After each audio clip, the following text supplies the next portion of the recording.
Good afternoon, everybody, and welcome to the Litchfield County Sports Program. And we are covering the Final Four here in Tampa, Florida. And look at the group we have in front of us now. We've got the great Mike DeMauro from the New London Day, Debbie Fiske from the network that brings you all the great coverage, and our own Rick Wilson in the house for Litchfield County Sports. So start over here with you, Mr. Wilson. We're in Florida. It didn't snow today. The temperature is good. We love this. It's just kind of fun to walk out, and like I told you, I forgot my jacket. I told you I forgot my jacket and I forgot my comb, and then I realized I didn't need either one of them. He's here all week, ladies and gentlemen. So it's really good to be here. These guys are veterans and all this stuff. For you and I, it's a first. It's fun to be here. It is a terrific thing.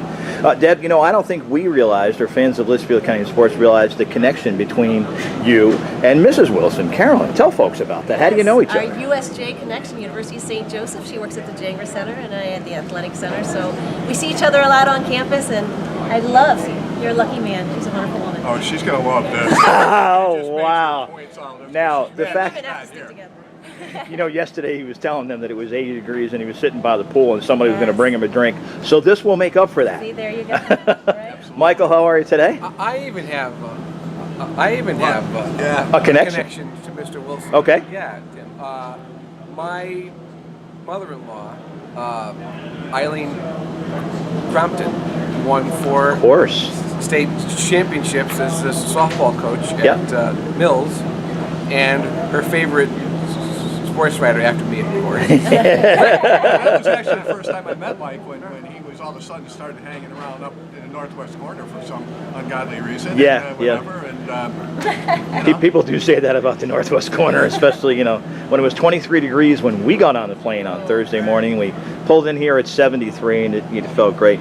Talk a little bit about this Final Four. Mike, let's start with you. You know, 4 #1 seeds. You know, UConn probably still the favorite, but anybody's game, right?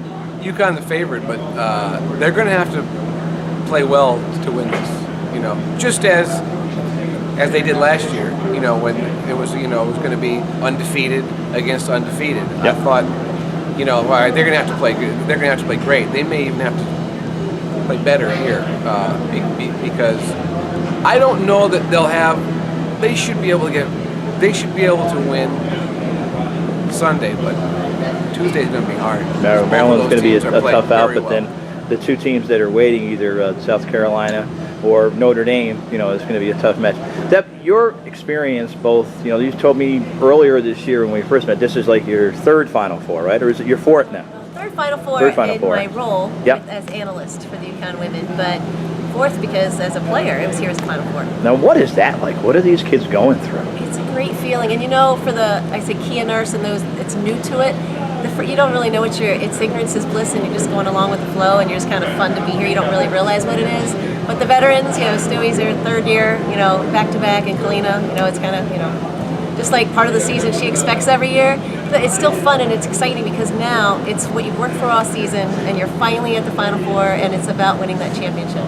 You know, on a game against Dayton when they were down at the half, you're announcing. Did you remember how to call a first half that was close? Was it kind of like, where am I going with this? You know, that one, it was just because it was back and forth, and basket for basket, and it was really that somebody could actually keep pace on the offensive end with UConn, so it was fun. And I was not nervous at that point because I thought, how can this team continue to keep pace with UConn? So second half when they tightened it up, it was like all was well again in UConn land. Absolutely.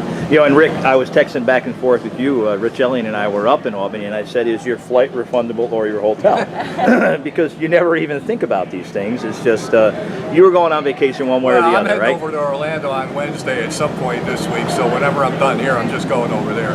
But this would have been fun. That would have been a great disappointment if it didn't work out that way. You know, it's amazing that, you know, you see that people make a big deal out of you were trailing at the half. Yes, right? That's a great thing. Well, listen, we appreciate everybody coming over for a bit. We'll have a bunch of these during the week for everybody on Litchfield County Sports. Check it out on Facebook and on LitchfieldCountySports.com. Tim Gaffney here in Tampa. Thank you.